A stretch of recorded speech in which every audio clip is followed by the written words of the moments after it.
இவங்க ஏன் வர்றாங்க, ஏன் போறாங்க, அதை இன்னைக்கு பார்க்கலாம். மெயினா அவங்களை எப்படி தக்க வச்சுக்கிறது அப்படிங்கிறதையும் பார்க்கலாம். ஏன் வர்றாங்க? வேலை எனக்கு பிடிக்கல, இந்த வேலையை நான் சேஞ்ச் பண்ணணும்னு நினைக்கிறேன், அதனால நான் வர்றேன். எனக்கு எக்ஸ்ட்ராவா ஒரு இன்கம் தேவைப்படுது, நான் அதனால வர்றேன். எனக்கு ஒரு ஏதாவது ஒன்று ட்ரை பண்ணலாம் அப்படின்னு நான் நினைக்கிறேன், அதனால நான் வர்றேன். இந்த இண்டஸ்ட்ரி ஃபியூச்சர்ல நல்லா பெருசா வரும் அப்படின்னு நான் நினைக்கிறேன், நான் அதனால வர்றேன். பிசினஸ் பண்ணணும்னு நினைக்கிறேன், பட் என்கிட்ட இன்வெஸ்ட்மெண்ட் இல்லை, அதனால நான் வர்றேன். இப்படி நினைக்கிறவங்க எல்லாருமே உள்ள வர்றாங்க. மற்றவங்களுடைய வெற்றி, ஒர்க் பண்ணிட்டே இருக்கவங்களுடைய இன்வால்மெண்ட், இதுக்குள்ள அவங்க எந்த அளவுக்கு மேல வர்றாங்க இதெல்லாமே பார்த்து அவங்க வர்றாங்க. சரி, நம்மளும் இதுல சக்சஸ் பண்ண முடியும், நம்மளாலேயும் இதுல டிராவல் பண்ண முடியும் அப்படின்னு நினைச்சு வர்றாங்க. சோ அதே விஷயம் உள்ள வந்ததுக்கு அப்புறம் ஏன் அவங்க வெளியே போறாங்க, ஏன் அவங்க நின்றாங்க, அப்படியே நின்று எதுவுமே செயல்படாம இருக்காங்க, இதை நம்ம கவனிக்கணும்.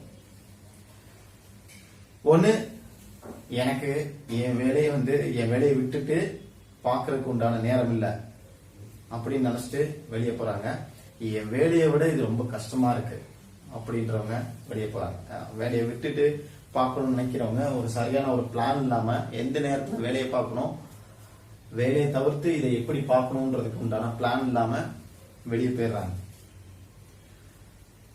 சில பேர் ஒரு தடவை, 2 தடவை, 3 தடவை ட்ரை பண்ணிட்டு வெளியே போயிடுறாங்க. இவங்க யாரு அப்படின்னா, சும்மா ட்ரை பண்ணி பார்க்கலாம் அப்படின்னு நினைச்சிட்டு வந்தவங்க.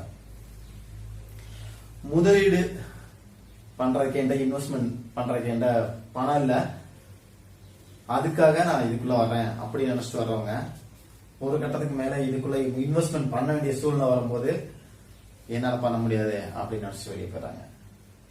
இதை விட ரொம்ப முக்கியமானது, இந்த இண்டஸ்ட்ரி ஃபியூச்சர் இண்டஸ்ட்ரி அப்படின்னு நினைச்சிட்டு வந்தவங்க ஏன் ஸ்டாப் ஆயிடுறாங்க, ஏன் வெளியே போயிடுறாங்க அப்படின்னா, இதுக்குள்ள அவங்களுக்கு உண்டான ரெஸ்பான்சிபிலிட்டி கிடைக்காத போது, அவங்களுக்கு எந்த இடத்துல ஸ்ட்ரகிள் இருக்கு, அவங்க ஸ்ட்ரகிள் ஆகி நிற்பாங்க, அந்த இடத்துல அவமானம் வரும். மற்றவங்க முன்னாடி அவமானப்படுத்துறது, மற்றவங்க முன்னாடி பேசுறது, அது அவங்களுக்கு உண்டான ரெஸ்பான்சிபிலிட்டி கொடுக்காம பார்சியாலிட்டி பார்க்கறது, இந்த விஷயங்கள்லாம் நடக்கும்போது அவங்களால ஸ்ட்ரகிளை ஃபேஸ் பண்ண முடியாத போது, ஸ்ட்ரகிளும் ஃபேஸ் பண்ணிட்டு இருப்பாங்க, எங்கிட்ட லீடர்ஸ் அண்ட் அவங்க டீம் அவங்களையும் ஃபேஸ் பண்ண வேண்டியது இருக்கும், அவங்க செய்யற செயல்களையும் ஃபேஸ் பண்ண வேண்டியது இருக்கும். அவமானப்படுத்துறதுல இருந்து அவங்களுக்கு ரெஸ்பான்சிபிலிட்டி இல்ல, பார்சியாலிட்டி பார்க்கறது, இது எல்லா விஷயங்களையும் அவங்க ஃபேஸ் பண்ண வேண்டியது இருக்கும். சோ இந்த இண்டஸ்ட்ரி நல்ல இண்டஸ்ட்ரி, ஃபியூச்சர் இண்டஸ்ட்ரி அப்படின்னு நினைச்சிட்டு உள்ள வர்றவங்களும் ஏன் நின்றாங்க, ஏன் வெளியே போயிடுறாங்கன்னா, இது ஒரு காரணம். இப்படிதான் இருக்கா, இப்படிதான் நடக்குமா, இதனாலதானா அப்படின்னா, இதையும் தாண்டி நிறைய விஷயங்கள் இருக்கு. இன்னும் நிறைய விஷயங்கள் நம்ம பார்க்கவும் முடியும். உங்களுக்கு நிறைய விஷயங்கள் தெரிஞ்சிருக்கலாம் எதனால வெளியே போறாங்க அப்படின்றது. அதை யோசிச்சு பார்த்தாலே நம்ம அதெல்லாம் செய்ய மாட்டோம். எப்படி உங்களை தக்க வச்சுக்கிறது, எப்படி தக்க வச்சுக்கிறது அப்படின்றத மெயினா கவனிக்க வேண்டியது, அவங்களும் மனிதர்கள் தான், அவங்களும் மனுஷங்க தான்.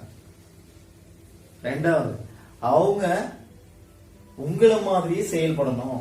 நீங்க என்னெல்லாம் செயல்பட்டீங்களோ, நீங்க ஆரம்பத்துல எப்படிலாம் இருந்தீங்களோ, நீங்க எந்த அளவுக்கு ஸ்பீடா, எந்த அளவுக்கு இன்வால்மெண்டா இருந்தீங்களோ, அதே மாதிரிதான் அவங்களும் செயல்படணும் அப்படின்னு நினைக்கிறது மிகப்பெரிய ஒரு சரியான விஷயம் கிடையாது. ஏன்னா எல்லாரும் ஒரே மாதிரி இல்லை இல்லையா? அதே மாதிரி எல்லாரையும் ஒரே மாதிரியான வழி நடத்துறது, ஒரே மாதிரியான செயல்பட வைக்கிறது, எல்லாரையும் ஒரே மாதிரி பார்க்கறது, இவங்க அவங்களால பண்ண முடிஞ்சதுதான் பண்ண முடியும். எல்லாரும் ஒரே மாதிரி கிடையாது. ஒருத்தர் ஸ்பீடா இருப்பாரு, ஒருத்தர் ஸ்லோவா இருப்பாரு, ஒருத்தர் எதுவுமே புரியாம இருப்பாரு. அந்த புரியாம இருக்கிறவருக்கு புரிஞ்சுக்கிறதுக்கு உண்டான டைம் கொடுக்க வேண்டியது இருக்கும். இதெல்லாம் கவனிக்கணும், இதெல்லாம் பார்க்கணும், எல்லாரையும் தான் ஹேண்டில் பண்ணணும். ஒரு ஸ்கூல்ல எல்லா குழந்தைகளும் ஒரே மாதிரியான மார்க் வாங்குறது இல்லை, எப்படி வாங்குறது இல்லையோ அதே மாதிரி தான் இதுக்குள்ளயும் எல்லாரும் ஒரே மாதிரி வெற்றி அடைய மாட்டாங்க, ஒரே மாதிரி நிலைக்கு வர மாட்டாங்க. இப்ப அவங்களுக்கு உண்டான டைம் கொடுக்கணும்.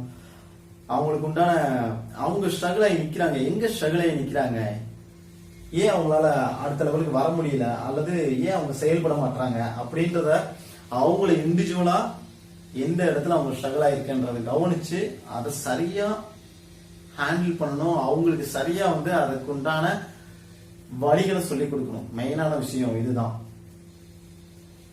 அதை விட்டுட்டு அவமானப்படுத்துறதோ அல்லது அவங்களுக்கு உண்டான ரெஸ்பான்சிபிலிட்டி கொடுக்காம பார்சியாலிட்டி பாக்குறதோ இந்த விஷயங்கள் எல்லாமே செஞ்சோம் அப்படின்னா அவங்க நிச்சயமா நின்றுவாங்க அல்லது வெளியில போயிடுவாங்க.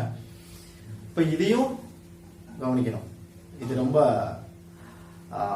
நீங்க எல்லாமே ஃபேஸ் பண்ணிருப்பீங்க, ஆல்ரெடி ஃபேஸ் பண்ணிருப்பீங்க. அதையும் தாண்டி நிறைய விஷயங்கள் நீங்க வந்திருக்கீங்க. இப்ப வெற்றி அடைஞ்சவங்க எல்லாருமே அல்லது இதுக்குள்ள நிக்கிறவங்க எல்லாருமே இதெல்லாமே ஃபேஸ் பண்ணிட்டு தான் வெளியே வந்திருப்பாங்க.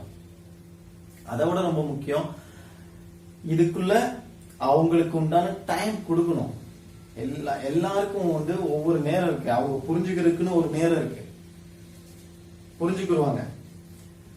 சோ நீங்க சொல்ல நேரத்துல செயல்படல அல்லது சொல்ற நேரத்துல அவங்களால பணத்தை இன்வெஸ்ட் பண்ண முடியல அப்படின்னா அவங்கள நீங்க எந்த மாதிரி மதிக்கிறீங்க அப்படின்றத பொறுத்து தான் அவங்க உங்களோட டிராவல் பண்ணுவாங்க.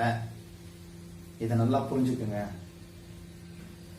அவங்களும் மனுஷங்க தான், உங்களை மாதிரி அவங்களும் செயல்பட மாட்டாங்க, செயல்படணும்னு நினைக்கவும் கூடாது.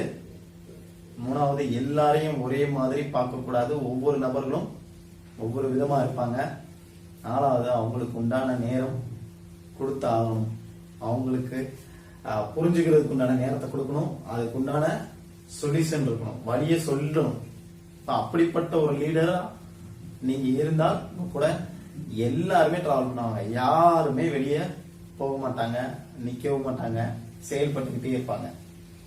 இதை நல்லா புரிஞ்சுக்கணும். நமக்கு தேவை பணம் இல்லை, மனிதர்கள்.